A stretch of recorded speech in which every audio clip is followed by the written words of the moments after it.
कल के जीन पियाजे के संज्ञानात्मक विकास के सिद्धांत के बाद आज हम लोग चर्चा करने वाले हैं रॉबर्ट बंडूरा का सामाजिक अधिगम का सिद्धांत। ये सिद्धांत बहुत महत्वपूर्ण है और कुछ मायनों में एकदम अलग है। इसके बारे में क्या तुम में से किसी ने कुछ पढ़ा है?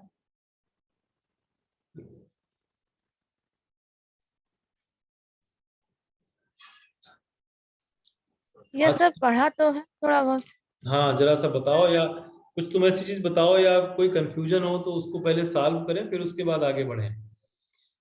अगर पढ़ा है तो, नहीं पढ़ा है तो फिर सीधे चलें। से इसमें समाज द्वारा जो मान्य व्यवहार मतलब अच्छे व्यवहार उनको अपनाते हैं, अमान्य व्यवहार को त्यागने का वो करते हैं। और से इसमें स्वनियंत्रण, स्वयं निर्देशन, पुनर्बलन आदि पे बल दिया गया। इसके 4 पद भी: धारणा, पुनः प्रस्तुतिकरण, पुनर्बलन और अवधारणा। धारणा मतलब थोड़ा सा सर तुमने इतना ही। अध्ययन किया है, लेकिन यहाँ पर समस्या जो है वो अध्ययन करने का तो जो है ही है, अध्ययन करके पढ़ना ज्यादा अच्छा रहता है। लेकिन यहाँ तुम लोगों को जो है इस सिद्धांत को याद नहीं करना है बल्कि समझना है। पहली चीज तो ये हम बात करते हैं कि रॉबर्ट बंडूरा का ये सिद्धांत जो है ये किन मायनों में दूसरे सिद्धांतों से अलग है और इसमें कौन कौन सी प्रमुख बातें हैं। इसमें 2-3 चीजें नोट करने वाली हैं। एक तो ये कि ये जो मनोवैज्ञानिक हैं रॉबर्ट बंडूरा, जो कनाडा के मनोवैज्ञानिक हैं, ये मनोवैज्ञानिक ऐसे हैं जो सीखने के सिद्धांतों के संबंध में पहली बार, सबसे पहली बार जानवरों की जगह बच्चों पर प्रयोग किया, मतलब मनुष्य के बच्चों पर प्रयोग किया। मानव पर प्रयोग करने वाला, मानव पर यह एक तरह से लागू होने वाला, मानव के ऊपर किए गए प्रयोगों के परिणाम के आधार पर सिद्धांत प्रस्तुत करने वाला यह पहला सिद्धांत है। तो इस मामले में ये अलग है कि दूसरे जो भी सिद्धांत रहे हैं उन सिद्धांतों में किसी जानवर पर, बिल्ली पर, चूहे पर, चिंपांजी पर इस तरह के प्रयोग किए गए हैं। लेकिन ये जो प्रयोग था, इस प्रयोग को रॉबर्ट बंडूरा ने बच्चों पर, छोटे बच्चों पर किया। ठीक है, एक चीज ये खास है। दूसरा ये है कि इस सिद्धांत में 2 चीजें बहुत महत्वपूर्ण हैं। एक नकल करना और दूसरा प्रोत्साहन, पुरस्कार या दंड या पुनर्बलन। ये 2 शब्द इस सिद्धांत के लिए बहुत ही महत्वपूर्ण है। तो जो बंडूरा का सामाजिक अधिगम का सिद्धांत है, उसका नाम शायद सामाजिक अधिगम ही इसीलिए पड़ा। मैंने इतना क्लू दिया है, तो कायनात तुम कुछ सोच पा रही हो कि इसका नाम सामाजिक अधिगम का सिद्धांत क्यों पड़ा? Yes sir. हाँ बताओ, क्यों क्यों पड़ा इसका? सर सामाजिक, सर जैसे समाज में जो चीजें हो रही हैं, बच्चा नकल करके ही सीखेगा, और दूसरा अगर हम पुरस्कार दे रहे हैं या दंड दे रहे हैं तो वो उसके प्रभाव पे, सर वो उसके अधिगम पे प्रभाव डालता है। हाँ, मतलब पहला जो पॉइंट था, बहुत सही तुमने पकड़ा। पहला जो पॉइंट था अनुकरण। अनुकरण का मतलब सामाजिक अनुकरण। समाज के में जो हम नकल करके प्राप्त करते हैं, अनुकरण करते हैं, वह उसके लिए एक समाज की जरूरत पड़ती है। नकल अकेले अकेले नहीं की जा सकती। नकल या तो हम तुम्हारी करेंगे या तुम हमारी करोगी। तो इसका मतलब कि नकल के लिए एक सोसाइटी की जरूरत है और बिना समाज के नकल का कोई मतलब नहीं है। तो जब हम समाज की बात करते हैं तो यहाँ पर यह सिद्धांत जो है अल्बर्ट बंडूरा ने इसका नाम सामाजिक अधिगम का सिद्धांत कह दिया। तो इस सिद्धांत के गहराई से जानने से पहले हम इसके प्रयोग पर चर्चा करते हैं कि रॉबर्ट बंडूरा ने कौन सा प्रयोग किया, किस तरह का प्रयोग किया। इस बारे में किसी को कुछ पता है?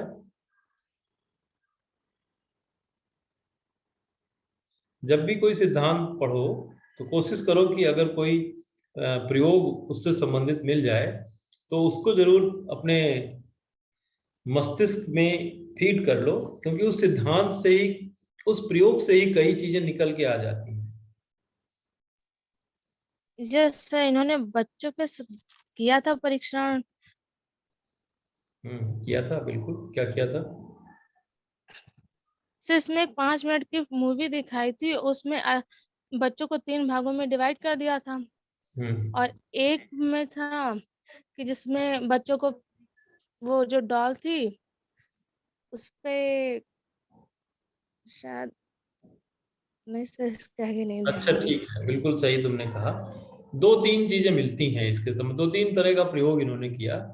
जो सबसे पहला प्रयोग किया लक्ष्मी, कि उन्होंने एक बंद कर दिया कमरे में कुछ बच्चों को, एक कमरे में कुछ बच्चों को बंद कर दिया, छोटे बच्चों को, और उस कमरे में लगातार कई दिनों तक एक फिल्म दिखाई। उन बच्चों को लगातार कई दिनों तक एक फिल्म दिखाई, और वह बहुत लंबी फिल्म नहीं थी, लेकिन फिल्म दिखाई, और ऐसी फिल्में लगातार कई दिनों तक दिखाते रहे जिसमें यह दिखाया गया था कि बिना किसी बात के लोग झगड़ रहे हैं। फिल्म में यह चीज दिखाई गई कि बिना किसी बात के लोग झगड़ा कर रहे हैं। और फिर उसके बाद यह पाया गया कि जब इस फिल्म के दिखाने के बाद बच्चों का बिहेवियर जब चेक किया गया तो उनमें से बहुत सारे बच्चे थे जो आपस में बिना किसी बात के झगड़ना शुरू कर दिए। तो यहाँ पर उन्होंने कहा कि इस प्रयोग का यह इम्पैक्ट आया बच्चों पर कि उस मूवी में बिना किसी कारण के झगड़े के बार बार देखने के बाद बच्चों पर इसका बहुत तगड़ा असर पड़ा और बच्चे बिना किसी बात के झगड़ना शुरू कर दिए। एक ये प्रयोग था। दूसरा प्रयोग शायद जिसकी बात तुम कर रही हो, उस दूसरे प्रयोग की चर्चा होती है जिसको हम एक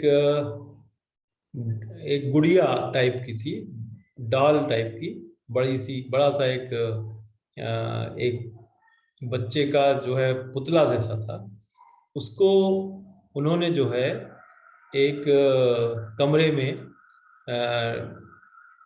छोड़ दिया और उसमें कुछ 1-2 बच्चों को या एक से अधिक बच्चों को भेज दिया और उस डॉल को उन बच्चों को उस डॉल पर अटैक करने की बात कही और उसको डॉल को बच्चों ने मारा पीटा या उसके साथ हिंसा करने की कोशिश की। और इसकी एक फिल्म 5 मिनट की उन्होंने बना लिया और 5 मिनट की इस फिल्म को बनाने के बाद फिर वो उस फिल्म को कुछ अलग अलग ग्रुप के बच्चों को दिखाया।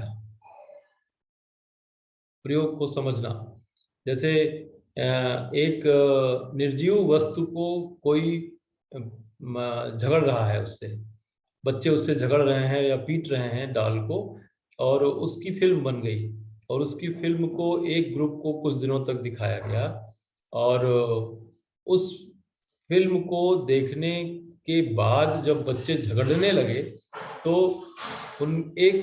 सारे बच्चों को उस फिल्म को कई दिनों तक दिखाने के बाद उसमें से कुछ बच्चे झगड़ने जो लगे, उन झगड़ने वाले बच्चों को कुछ इनाम दे दिया गया।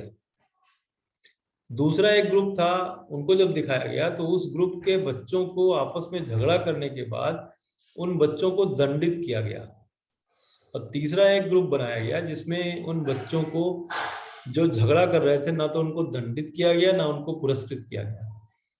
तो वह इस तरह के 3 ग्रुप आ गए। अब इन 3 ग्रुप में झगड़ने वालों को पुरस्कार देना, झगड़ने वाले को सजा देना या झगड़ने वाले बच्चों को कुछ न देना, ऐसा कई दिनों तक किया।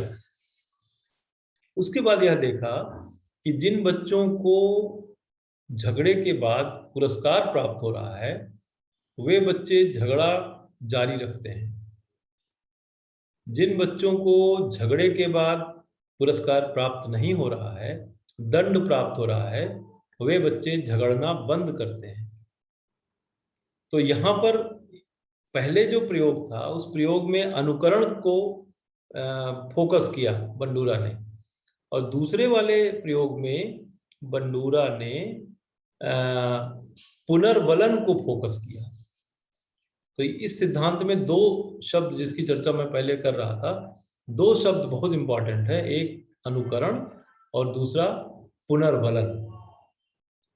अब बात आती है पुनर्बलन की। अनुकरण तो तुम लोग जानते हो अच्छे से, अनुकरण की कोई दिक्कत नहीं है, अनुकरण बहुत आसान भी है। लेकिन ये पुनर्बलन क्या होता है?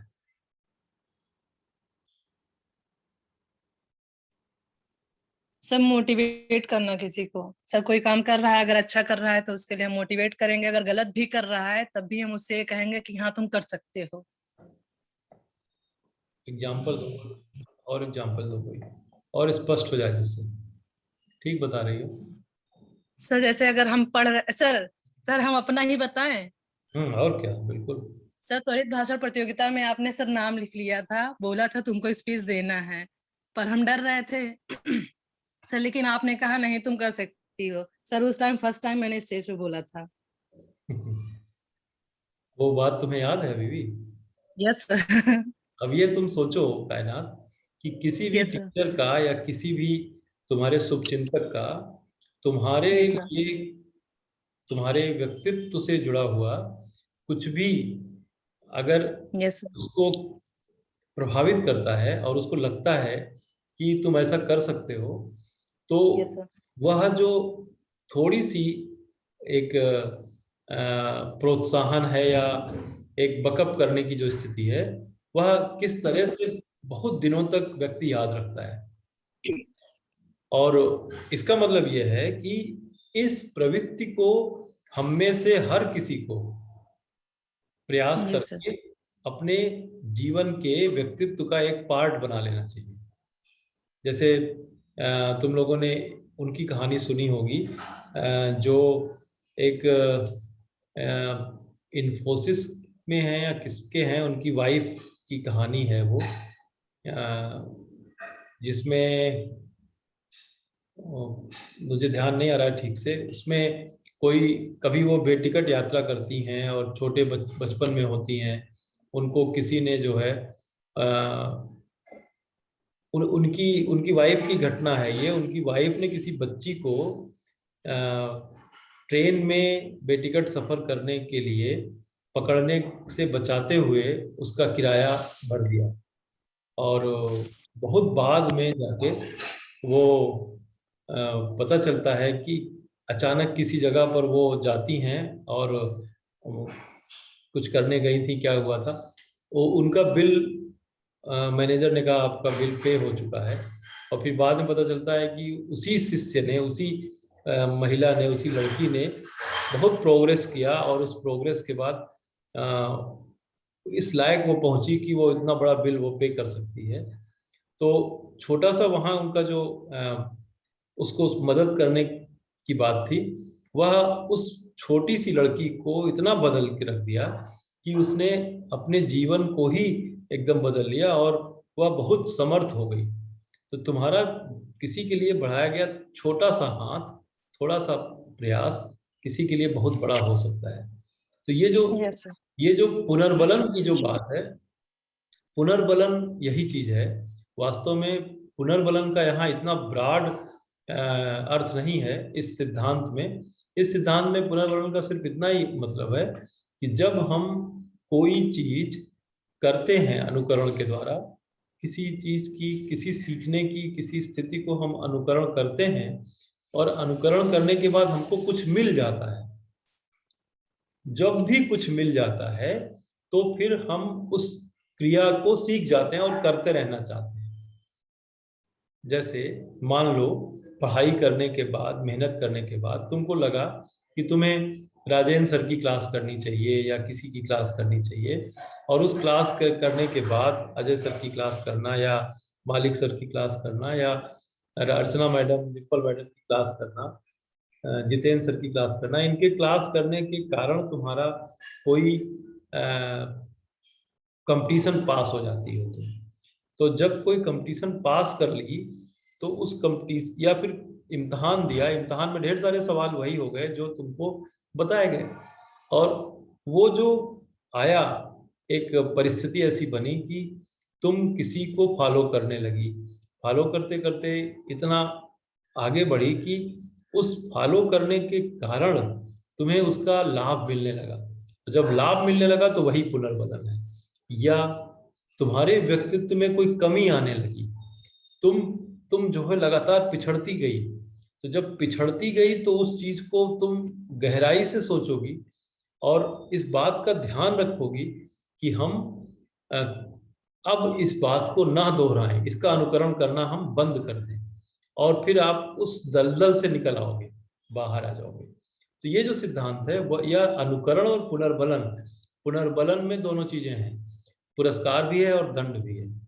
तो इसीलिए एक ग्रुप को जब मारपीट के बाद उसको दंडित किया जाता है, एक ग्रुप को मारपीट के बाद पुरस्कृत किया जाता है, तो जो दंडित करने वाला ग्रुप है वो मारपीट छोड़ देता है और जो पुरस्कृत करने वाला ग्रुप है वो मारपीट जारी रखता है। तो ऐसी स्थिति में यह बातें सीखने में बहुत इंपॉर्टेंट होती हैं।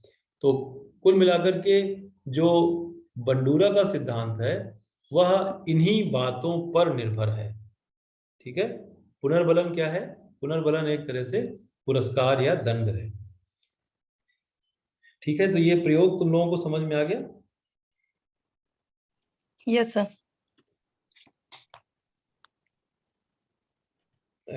इनके सिद्धांत में अधिगम, अनुकरण और पुनर्बलन, ये दो बहुत महत्वपूर्ण चीजें हैं। और अगर कोई पूछे कि अल्बर्ट बंडूरा के सिद्धांत के हिसाब से अल्बर्ट बंडूरा ने सीखने के स्टेप्स क्या बताए हैं, सीखने के सोपान या स्टेप्स, तो तुम लोगों को इसके बारे में कुछ है आइडिया? सीखने के स्टेप्स इन्होंने क्या बताए हैं? अल्बर्ट बंडूरा ने सीखने की स्टेप्स क्या बताए हैं?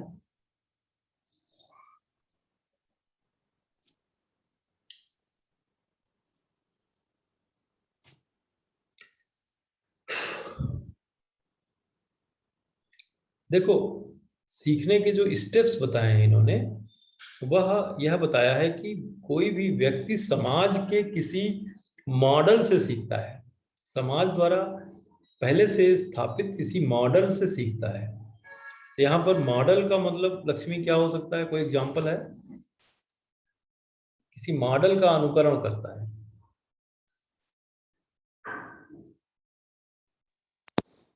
व्यक्ति जो काफी स्ट्रगल हो उसकी लाइफ में और उसने कुछ अचीव कर लिया हो। जैसे कोई एग्जांपल दो सर तुम लोग। जब जवाब दिया करो तो कोशिश किया करो एक आध बार जो है वीडियो अपना ऑन भी कर लिया करो, तो उन लोगों के दर्शन भी हो जाए। मुझे बहुत दिनों से क्लासेस चल नहीं रही हैं, खैर मन करा करे तो कभी कभी ऑन कर लिया करो। कोई एग्जांपल दे सकती हो? ये मैंने कहा कि अल्बर्ट बंडूरा ने ये कहा कि हम समाज के किसी मॉडल से सीखते हैं, और हम मॉडल का एग्जांपल ले रहे हैं आपसे कि मॉडल का क्या। जैसे भगत सिंह सर, उन्होंने ये देश आजाद करने के लिए कितना स्ट्रगल किया था। किसने?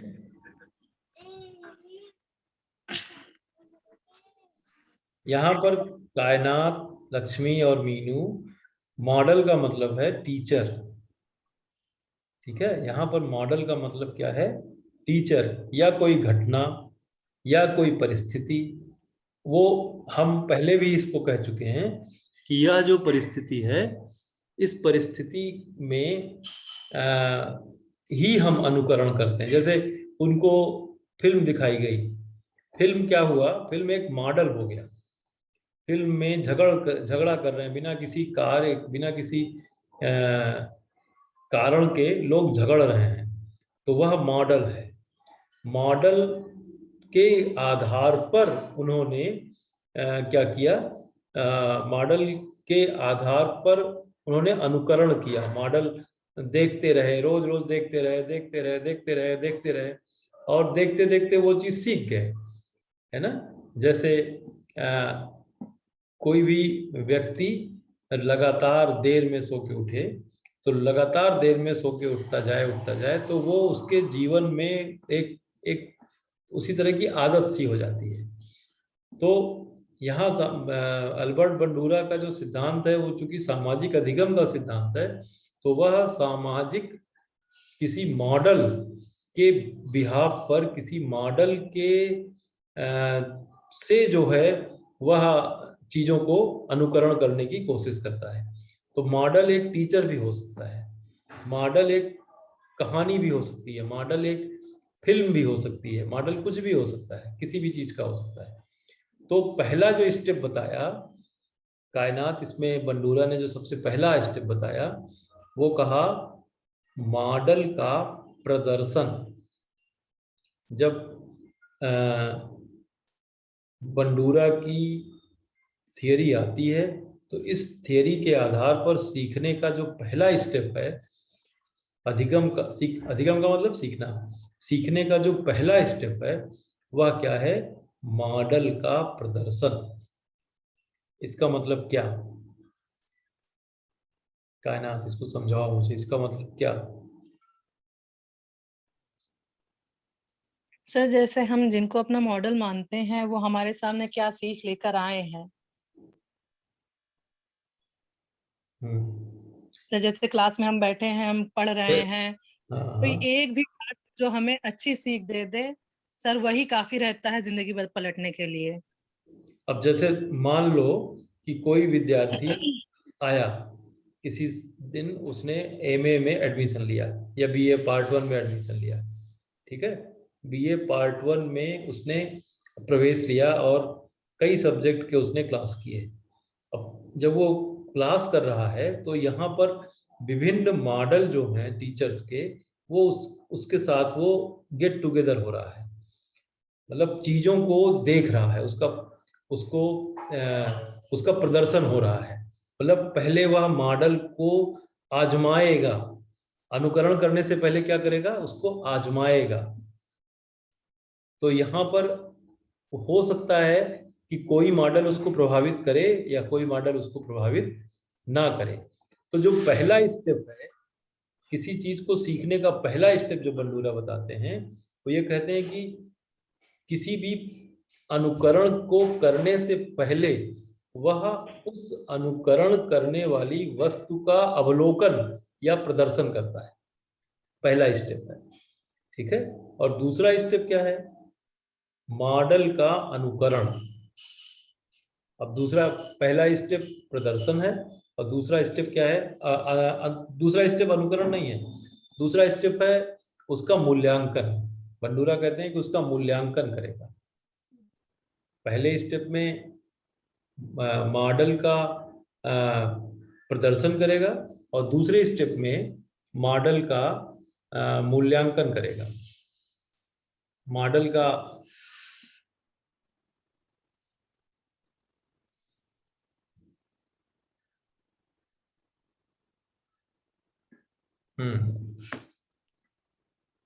प्रदर्शन का मतलब कि वो जिस वस्तु स्थिति को सीखने की कोशिश करता हुआ उसमें आगे बढ़ेगा, वो पहले उस चीज को देखेगा और उसके बाद उसका इवैल्यूएशन अपने हिसाब से करेगा कि यह मेरे लिए कितना हितकर है। अब तीसरा जो इसमें स्टेप बताते हैं बंडूरा, वो तीसरा स्टेप कहते हैं मॉडल का अनुकरण। अब इसको और अगर खोल के समझाएं तुमको, तो जैसे हम अपने घरों में हो सकता है कि लक्ष्मी की कोई बड़ी सिस्टर हो, या उसका कोई बड़ा भाई हो, या आसपास कोई और हो, कोई मित्र हो, या कोई मेंटर हो, या कोई टीचर हो, हम ही हो मान लीजिए। तो अब मेरा जो कुछ भी है वो मैं उसको रिप्रेजेंट करूंगा, मैं उसको रिप्रेजेंट कर रहा हूं मान लो। तो मैं जब इस चीज को रिप्रेजेंट कर रहा हूं, तो ये बंडूरा की थियरी का पहला स्टेप है, प्रदर्शन। अब दूसरा स्टेप ये है कि तुम इस प्रदर्शन के आधार पर इस बात को एनालाइज कर रही हो, इवेलुएट कर रही हो, असेसमेंट कर रही हो कि ये जो गुरुजी हैं ये कितना जानते हैं, और ये गुरुजी से सीखने वाला है कि नहीं है। मतलब एक तरह से टेस्ट लेना, अनुकरण करने से पहले अपने आप को ये बताना कि हम जिसका अनुकरण करने जा रहे हैं वह उस लायक है या नहीं है। तो अनुकरण से पहले मतलब पहला स्टेप मॉडल का प्रदर्शन, दूसरा स्टेप मॉडल का मूल्यांकन, और तीसरा स्टेप जो है फिर आएगा मॉडल का अनुकरण। इतने स्टेप तक समझ में आ गया? Yes sir.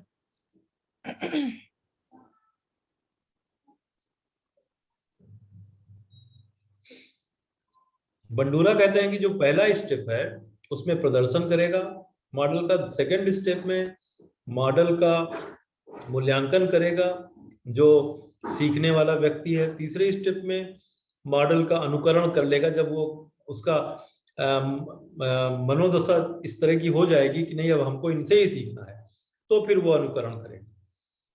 ठीक है। और इस सामाजिक अधिगम के सिद्धांत का चौथा स्टेप वो बताते हैं कि अब अनुकरण का भी वह मूल्यांकन करेगा।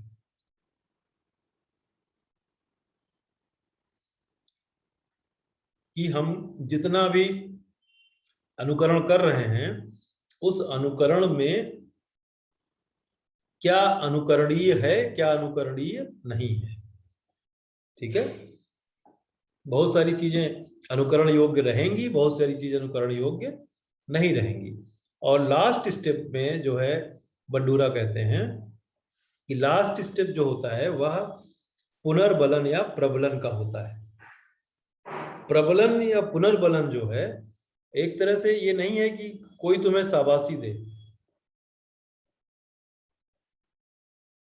तभी पुनर्बलन होगा, शाबाशी देने पर ही पुनर्बलन नहीं होगा। तो फिर और किस चीज से पुनर्बलन होगा? कायनात।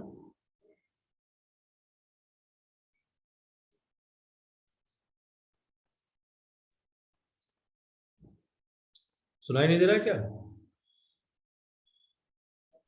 सर सुनाई दे रहा है। तो फिर बताओ पुनर्बलन होगा। चलो जल्दी जल्दी बता देते हैं।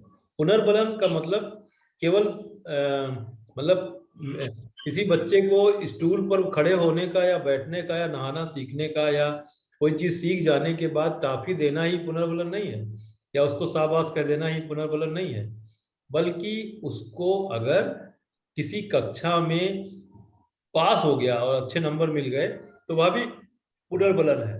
जैसे तुम मान लो तैयारी कर रही हो नेट की, नेट पास हो गई तो वही पुनर्बलन है उसका।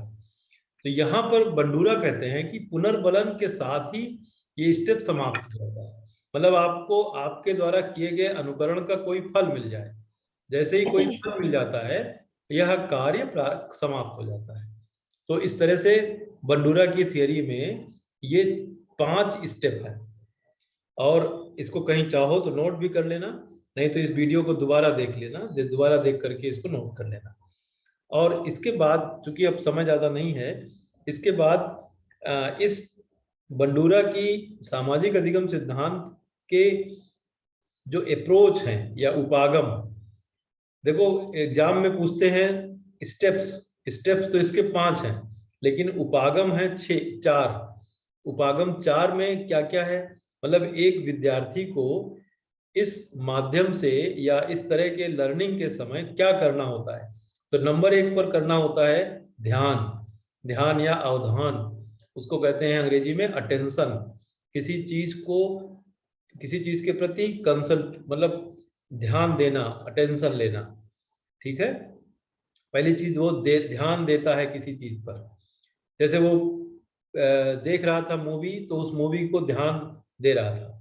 फिर उसके बाद दूसरे नंबर पर होता है धारणा, मूवी में से क्या धारण करना है, कोई चीज है उसमें से क्या धारण करना है, ठीक है। और तीसरी चीज होती है गामक पुनरुक्ति कौशल। गामक पुनरुक्ति कौशल का मतलब पहले चीज ध्यान दिया उसने, उसके बाद उसको धारण किया, और धारण करने के बाद फिर वो डायनेमिक हो गया। जैसे झगड़े की प्रवृत्ति उसके अंदर आ गई, उसने झगड़े की प्रवृत्ति को धारण किया, पहले झगड़े को होते हुए देखा, लगातार देखा, उसके बाद उसको धारण कर लिया, और धारण करने के बाद उसकी क्रिया में भी वही चीज आने लगी। गामक मतलब डायनेमिक, गति होने लगी, मतलब आप लड़ने झगड़ने लगे। मतलब पहले तो आप लड़ना झगड़ना देखे, फिर लड़ना झगड़ना एक्सेप्ट किए, और फिर लड़ना झगड़ना आपने शुरू कर दिया। लड़ना झगड़ना देखा, लड़ना झगड़ना को अपने अंदर धारण किया, और लड़ने झगड़ने को आप अपने क्रिया में शामिल कर लिए। तो गामक इसको कहते हैं, गामक पुनरुक्ति कौशल। जो भी ज्ञान वो ले रहा है अनुकरण के द्वारा, उस अनुकरण को वह अपने प्रैक्टिस में ले आ रहा है। और सबसे बाद में जब प्रैक्टिस में, जैसे तुमने मान लो कि नेट की तैयारी करने की शुरू किया, नेट की तैयारी करते हुए तुमने नेट के सिलेबस पर ध्यान दिया, और जो कुछ भी पढ़ाया जा रहा है उसको ध्यान दिया, लगातार ध्यान देते देते उन चीजों को तुमने धारण किया, और जब तुमने धारण कर लिया तो परीक्षा जब आई तो उसको धारण करते समय तुमने सही सही प्रतिक्रिया करते हुए परीक्षा को अच्छी तरह से तुमने दिया। और परीक्षा को देते समय जब तुम देने का काम कर रही हो, तो उस समय परीक्षा देने वाला काम तुम्हारी ध्यान दी हुई और तुम्हारी धारण की गई सभी चीजों के प्रति वह क्या करता है, धारण की हुई चीजों के प्रति वह गमन करता है, प्रतिक्रिया करता है। और प्रतिक्रिया करने के बाद अगर प्रतिक्रियाएं पॉजिटिव हैं, सार्थक हैं, तो तुम्हें एक अच्छा सा रिजल्ट प्राप्त होगा। उसी रिजल्ट को ये कहते हैं कि प्रक्रिया का या उपागम का लास्ट पॉइंट है पुनर्बलन, या इसको वो कहते हैं पुनर्बलन या प्रबलन प्रत्याशा। तो यहाँ पर पुनर्बलन का मतलब कि नेट पास हो गए, हम नेट पास हो गए, या जिस चीज के लिए हम प्रयास कर रहे थे उस अधिगम के लक्ष्य तक हम पहुंच गए। यह बंडूरा की थ्योरी है। और इसमें एक चीज और भी ध्यान रखने वाला है, इसके प्रभाव कौन कौन से होते हैं। तो प्रभाव में 3 प्रभावों की चर्चा बंडूरा ने किया है। एक प्रभाव है प्रतिरूपण प्रभाव, दूसरा प्रभाव है अवरोधनात्मक प्रभाव, तीसरा प्रभाव है अनुक्रिया सरलीकरण प्रभाव। तो प्रभाव में 3 प्रभाव हैं, प्रतिरूपण प्रभाव है, और अवरोधनात्मक प्रभाव है, और अनुक्रिया सरलीकरण प्रभाव है। तो इस तरह से अब जो है ये क्लास किसी भी समय समाप्त हो सकती है। अब तुम लोगों को होमवर्क मैं दे दूं कि इसको बहुत अच्छे तरह से, जिस तरह से भी तुम लोग नोट्स बना सकना, बढ़िया सा नोट्स बना करके मुझे इसको सेंड कर देना। मैं इसको